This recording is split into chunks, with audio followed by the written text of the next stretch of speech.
नमस्कार। अंतर्राष्ट्रीय खबरों के हमारे इस खास कार्यक्रम खबर दुनिया की में आपका स्वागत है। मैं हूं चंद्रशेखर जोशी। इस कार्यक्रम में हम आपको इस वक्त की बड़ी अंतर्राष्ट्रीय खबरें बताते हैं, साथ ही दो बड़ी खबरों पर अपने विशेषज्ञ मेहमान के साथ चर्चा भी करते हैं। आज हम बलूचिस्तान के साथ पाकिस्तानी हुकूमत के असंवेदनशील रवैये और भारत द्वारा बांग्लादेश को दिए बड़े झटके पर चर्चा करेंगे। लेकिन आइए सबसे पहले आपको दिखाते हैं इस वक्त की अंतर्राष्ट्रीय हेडलाइंस। अमेरिका से भारत लाया गया मुंबई हमले का गुनहगार थाउर राणा, सुरक्षा एजेंसियां करेंगी पूछताछ। आतंकी थाउर राणा का प्रत्यर्पण भारत की बढ़ती कूटनीतिक ताकत का परिणाम।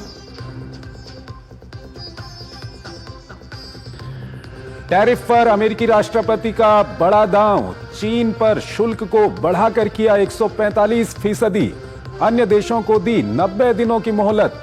चीन की मुद्रा युआन 17 साल के निचले स्तर पर।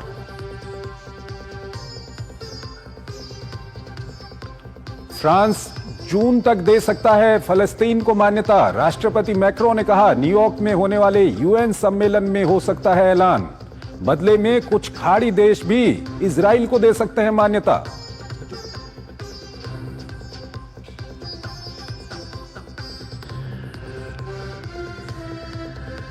इस्तांबुल में अमेरिका और रूस के अधिकारियों की महत्वपूर्ण बैठक। एक दूसरे के देशों में दूतावास से संबंधित मुद्दों पर हुई चर्चा। यूएई में दोनों देशों के बीच एक एक कैदी की अदला बदली।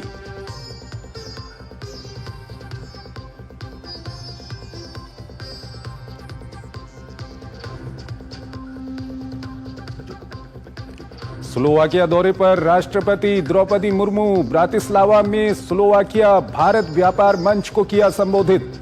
कहा तकनीक के क्षेत्र में ग्लोबल लीडर के रूप में तेजी से बढ़ रहा है भारत।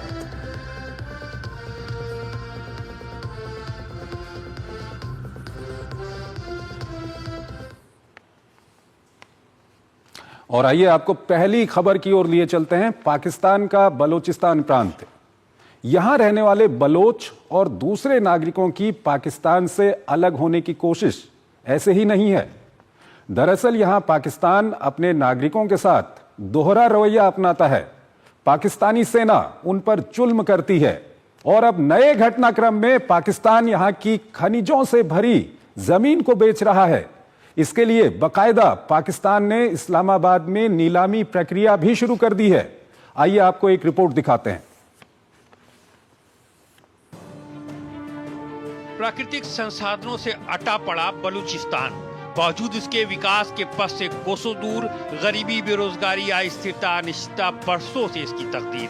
बलूच इसके लिए पाकिस्तानी सेना पर अपने संसाधनों की खुलेआम लूट का आरोप लगाते हैं। हाल के दिनों में बलूच राष्ट्रवादियों ने अपनी जमीन को बचाने के लिए हमले तेज कर दिए हैं, लेकिन बिगड़ते हालात से निपटने के लिए पाकिस्तान ने अब इस्लामाबाद में बलूचिस्तान के प्राकृतिक संसाधनों की बोली की मंडी लगा दी। 2 दिवसीय पाकिस्तान मिनरल समिट में अमेरिका, चीन समेत 300 से अधिक प्रतिनिधियों ने हिस्सा लिया। प्रधानमंत्री शहबाज शरीफ ने कहा कि खनिजों का निर्यात सिर्फ कच्चे माल के रूप में नहीं बल्कि उनका प्रसंस्करण भी यहीं किया जाएगा। वहीं सेना प्रमुख आसिम मुनीर ने निवेशकों को प्रभावी सुरक्षा मुहैया कराने का भरोसा दिया। बलूचिस्तान खनिजों का खजाना माना जाता है। यहाँ स्थित रेकोटिक खदान दुनिया के सबसे बड़ी तांबे और सोने की खदानों में से एक है, लेकिन इस क्षेत्र में लंबे समय से अशांति और अलगाववाद की आग जल रही है। हालांकि पाकिस्तान अलगाववादियों पर काफी हद तक काबू पाने का दावा करता है, लेकिन हाल के दिनों में बलूचिस्तान लिबरेशन आर्मी ने पाकिस्तानी सेना और चीनी नागरिकों पर हमले तेज कर दिए हैं। बीएलए चीनी निवेश और परियोजनाओं का खुलकर विरोध करता रहा है। बलूच चीनी वित्त पोषित परियोजनाओं को तुरंत बंद करने की मांग करते रहे हैं। हालांकि जानकारों का मानना है कि सम्मेलन का असली मकसद बलूचिस्तान की खनिज संपदा का दोहन करना है, जिसके लिए उसके पास ना तो पूंजी है और ना ही तकनीक। ऐसे में अमेरिका, चीन और सऊदी अरब जैसे देशों को शामिल कर वो निवेश आकर्षित करना चाहता है। सम्मेलन में अमेरिका और चीन को साथ बैठाकर पाकिस्तान बताना चाहता है कि वो किसी एक खेमे में नहीं है। साथ ही दुनिया को ये भी दिखाने की कोशिश की कि बलूचिस्तान जैसे अशांत क्षेत्र को आर्थिक विकास के जरिए स्थिर करने की नीति अपना रहा है। पिछले दिनों बलूचों के दमन पर यूएन ने भी आवाज उठाई थी। देखना दिलचस्प होगा कि बलूच संगठन पाकिस्तान के इस कदम पर क्या प्रतिक्रिया देते हैं। साथ ही इस पर भी निगाहें होंगी कि सम्मेलन में आए प्रतिनिधि पाकिस्तान पर कितना भरोसा कर पाते हैं। और इस खबर पर बात करने के लिए हमारे साथ जुड़ रहे हैं आलोक बंसल, विदेशी मामलों के जानकार हैं, उनसे हम बातचीत करेंगे। आलोक जी, बहुत बहुत स्वागत है आपका हमारे इस कार्यक्रम में। पहला सवाल आलोक जी आपके सामने यही रखना चाहेंगे कि जो बलोच लोग हैं, बलोचिस्तान के जो लोग हैं, उनकी पहली शिकायत यही थी कि हमारे यहाँ जितने रिसोर्सेज हैं इसका फ़ायदा हमको नहीं मिलता है, इसका फ़ायदा या तो पाकिस्तान चीन को देता है या दूसरे लोगों को मिलता है। और दूसरा ये कि आज पाकिस्तान के प्रधानमंत्री शहबाज शरीफ की ओर से एक बयान आया है, वो कहते हैं कि हम बलूचिस्तान का पॉलिटिकल सॉल्यूशन निकालने की कोशिश करेंगे। तो ये दोनों अपने आप में आप किस तरह से इसको देखते हैं, जिस तरह से वहां पर नीलामी हुई है? देखिए, पहली चीज तो यह है कि बलूचिस्तान 47-48 से पाकिस्तान का हिस्सा नहीं बनना चाहता था और तब भी उनका यही कहना था। अगर आप देखें, जब पाकिस्तान में मर्ज होने की बात हुई थी तो जो कलात, जो वहां की एक रियासत थी, उसकी जो पार्लियामेंट थी, उसमें गौसबख्श बेजेंजो ने कहा था कि वो कहते हैं कि हम पाकिस्तान के बिना नहीं रह सकते, लेकिन क्या पाकिस्तान हमारे बिना रह सकता है? क्योंकि हमारे पास खनिज है, हमारे पास समुद्री तट है और हमारे बिना पाकिस्तान सरवाइव नहीं कर सकता। तो बलूचिस्तान खनिजों से सज्जित एक राज्य है, ये तो पिछले 7 दशकों से सबको पता है। और उसकी खनिज संपदा में, लेकिन बलोच आज भी पाकिस्तान के सबसे गरीब क्षेत्रों में से एक है। तो ये एक ऐसी विडंबना थी कि एक ऐसा क्षेत्र जो खनिज संपदा से लैस हो, वहां के लोग गरीब रहे, क्योंकि वहां पे जो भी संसाधन थे उनका उपयोग या उनका खनन सिर्फ केंद्र सरकार ने किया, इस्लामाबाद ने किया, रावलपिंडी ने किया। और बलोचों को हमेशा से यह लगता है कि पाकिस्तान जो है बलूचिस्तान के साथ एक उपनिवेश की तरह हमेशा व्यवहार करता है और वहां की जो खनिज संपदा, वहां के जो संसाधन है, उनको लूटने की ही उसकी कोशिश रहती है।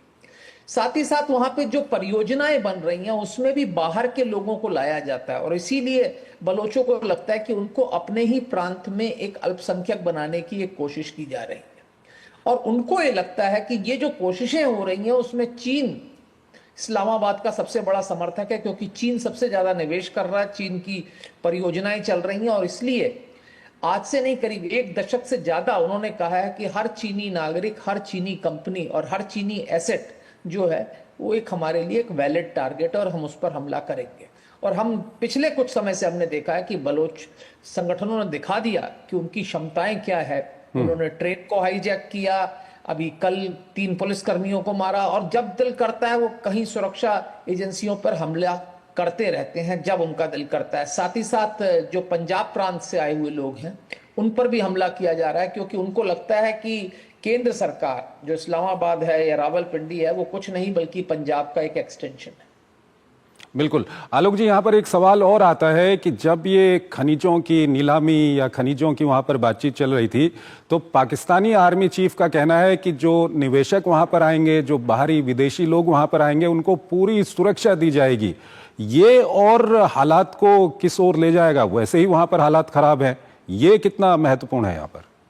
देखिए, पाकिस्तान के सेनाध्यक्ष इस तरीके की घोषणाएं पहले भी करते रहे हैं। अगर आप देखें, जो सीपैक है, जो कि 1 बेल्ट 1 रोड या बेल्ट एंड रोड इनिशिएटिव का हिस्सा है, उसके लिए भी उन्होंने यही कहा था कि हम फुल प्रूफ सिक्योरिटी प्रोवाइड करेंगे। पर आज तक जो चीनी आ रहे हैं उनको ऐसी सुरक्षा मुहैया नहीं कराई जा सकी। बलूचिस्तान के अंदर कराना और भी ज्यादा मुश्किल होगा।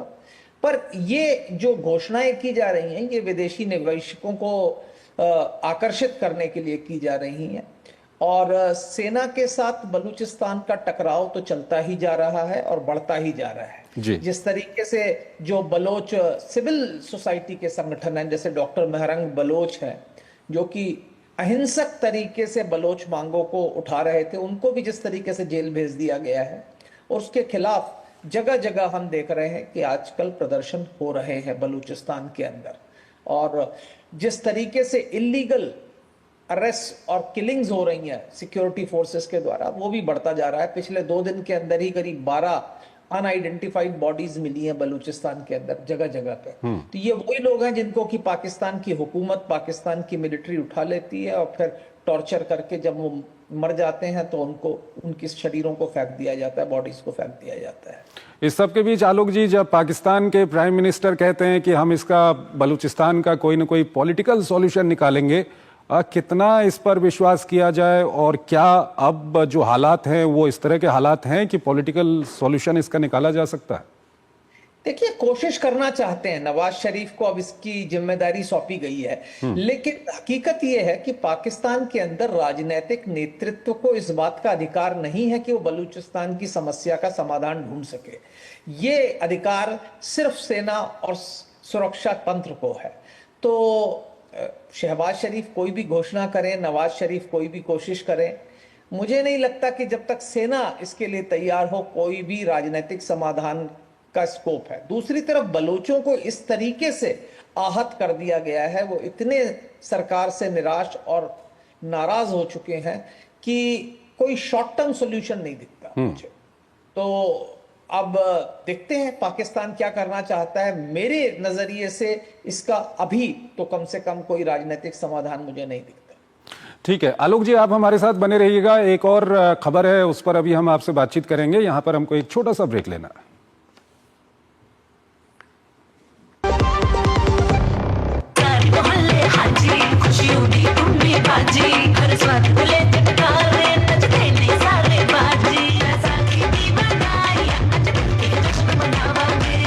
बैसाखी दी लख लख बधाइयां।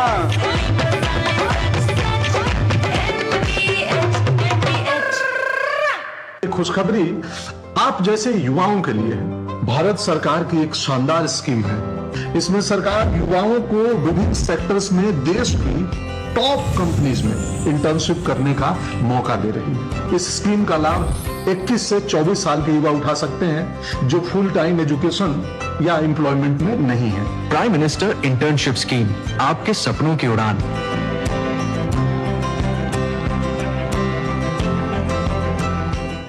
जब धरती चीर कर निकलता है लोहे का पत्थर और मिलता है मोंगिया के जोश से, फिर तपता है, पिघलता है और बनता है फौलाद।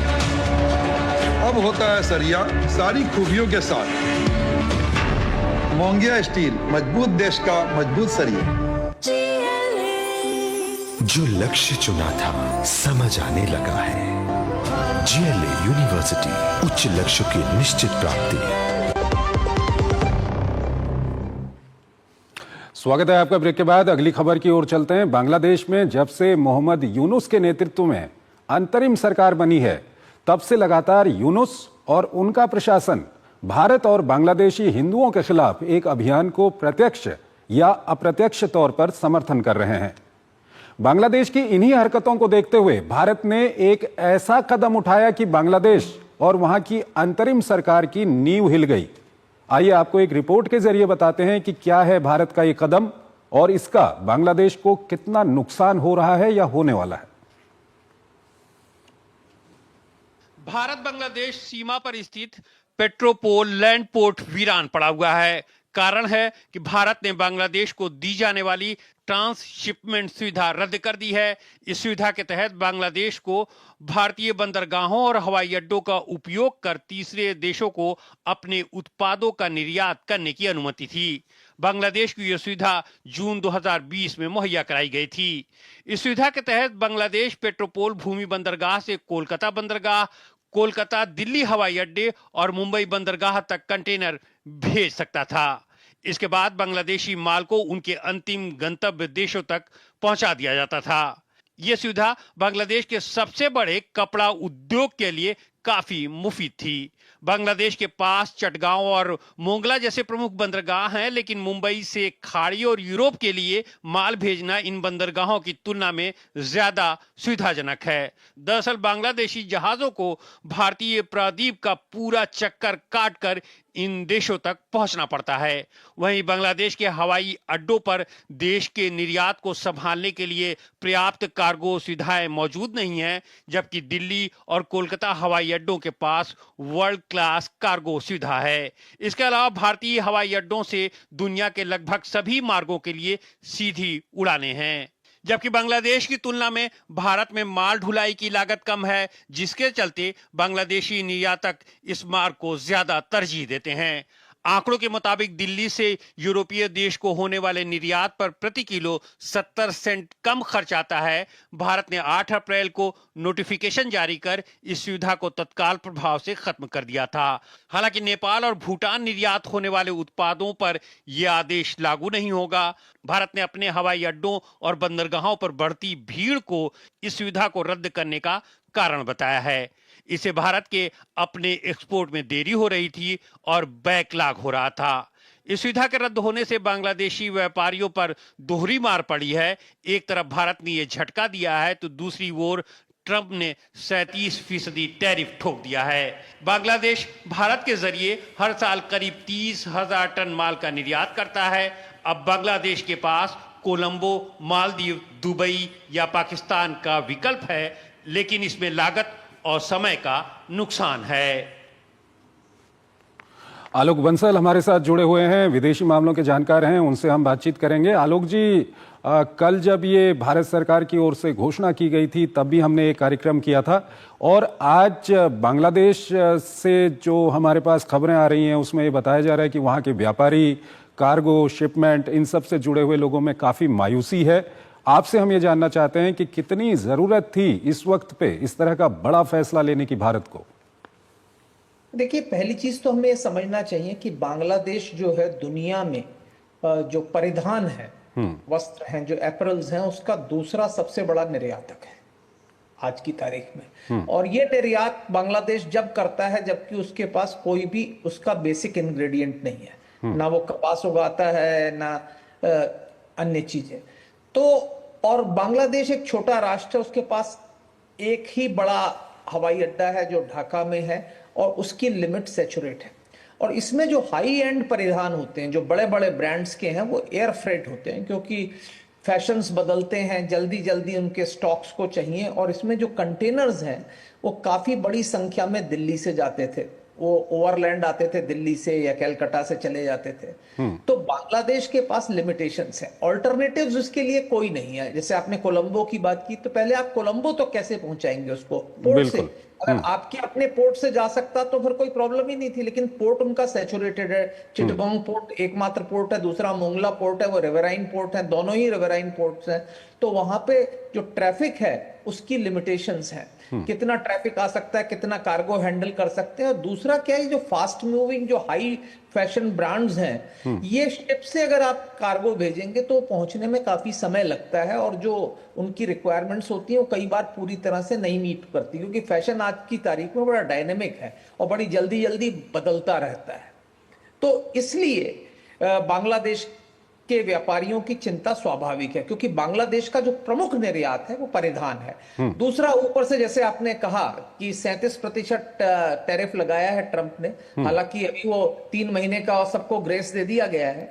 वो एक और बड़ी चीज है, क्योंकि बांग्लादेश, श्रीलंका, वियतनाम, ये जो 3 चीन के बाद सबसे बड़े निर्यातक हैं एपरल्स के, इन तीनों पे भारत से ज्यादा जो है टैरिफ लगाया था। तो ये एक काफी बड़ी अपॉर्चुनिटी भी थी भारत के लिए, और इसका काफी बुरा असर पड़ता बांग्लादेश की अर्थव्यवस्था पर, और अभी भी पड़ेगा, क्योंकि 10% अभी भी है।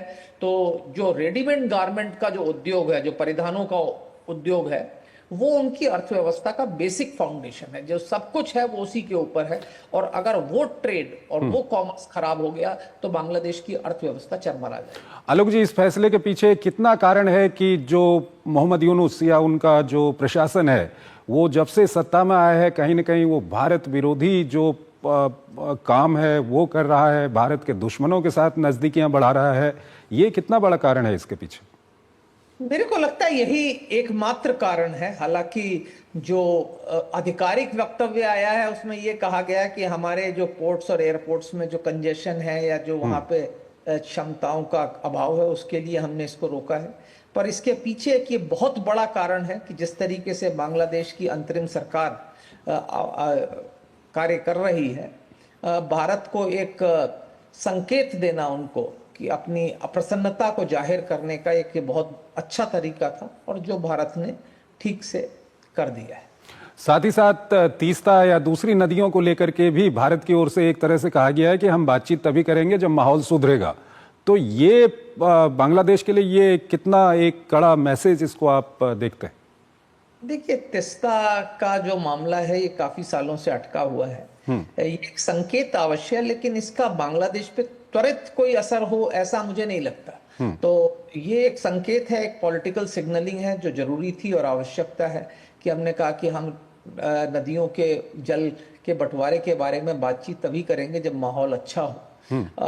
सही बात है, तीस्ता के ऊपर हमारी एक काफी हद तक एक सहमति बन चुकी थी दोनों देशों के बीच में, पर एक चुनी हुई सरकार के जाने के बाद से और एक ऐसी सरकार जो अवैधानिक सरकार है उसके आने के बाद किसी भी बातचीत का कोई स्कोप नहीं रह जाता। ठीक है आलोक जी, बिल्कुल हम कार्यक्रम के अंत में हैं। एक, क्योंकि हम बांग्लादेश पे बातचीत कर रहे हैं, एक खबर चल रही थी कि बांग्लादेश के आर्मी चीफ रूस गए हुए हैं और बांग्लादेश में कुछ जो सेना के जनरल हैं उनको हाउस अरेस्ट किया गया है। आप वहां पर नजर रखते हैं, क्या कुछ आपके पास कोई अपडेट है इसको लेकर के?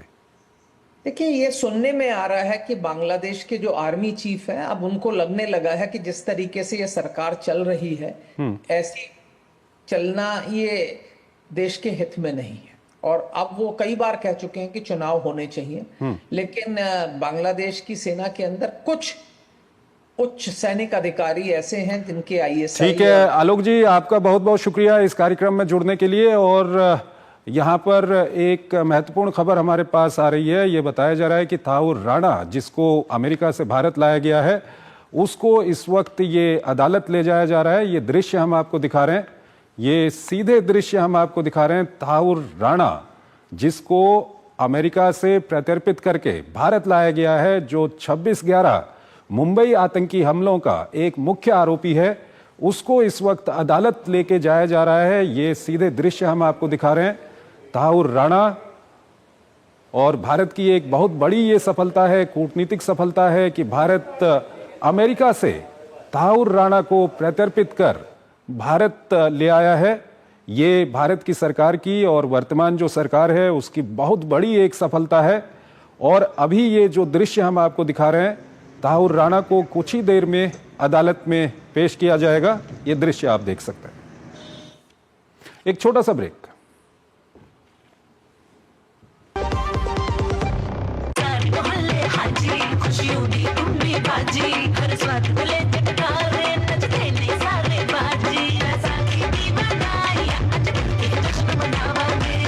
बैसाखी दी लख लख बधाइयां।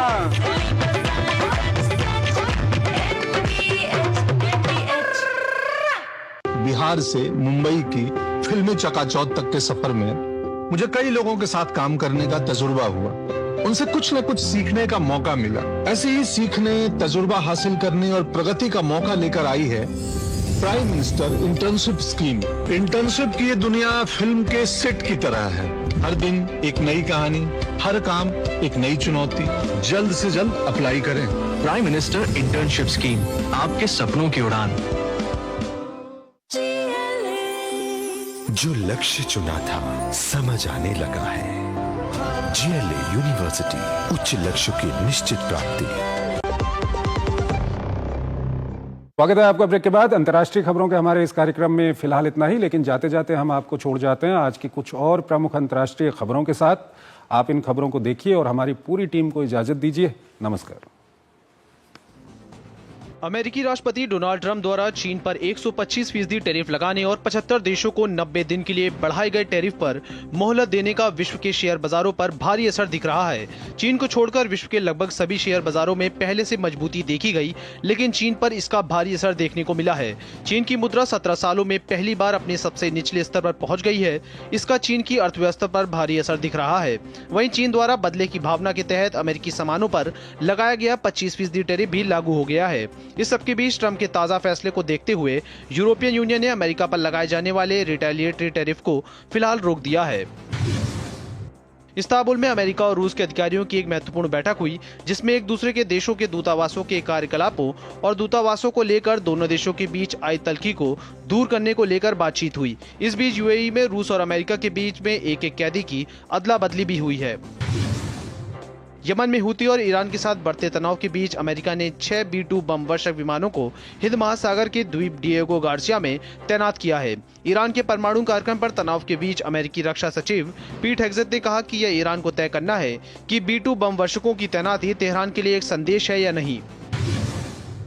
एक वरिष्ठ इजरायली अधिकारी ने पुष्टि की है कि तुर्की और इजरायल के प्रतिनिधिमंडलों ने कल अजरबैजान में सीरिया में अवांछित घटनाओं को रोकने के उद्देश्य से एक विवाद समाधान तंत्र पर चर्चा की। बैठक के दौरान इजरायल ने यह स्पष्ट रूप से स्पष्ट कर दिया है कि सीरिया में विदेशी बलों की तैनाती में कोई भी बदलाव, विशेष रूप से पालमेरा क्षेत्र में तुर्की के ठिकानों की स्थापना, एक लाल रेखा है। दक्षिण कोरिया में 3 जून को राष्ट्रपति चुनाव होने हैं। अभी तक सत्तारूढ़ पीपुल्स पावर पार्टी के पूर्व नेता हान डोंग-हुन और विपक्ष के नेता ली जे म्यांग ने राष्ट्रपति चुनाव के लिए अपनी दावेदारी पेश की है। पूर्व राष्ट्रपति यून सुक योल पर महाभियोग प्रक्रिया के तहत उन्हें हटाने के बाद देश में मध्यावधि चुनाव हो रहे हैं।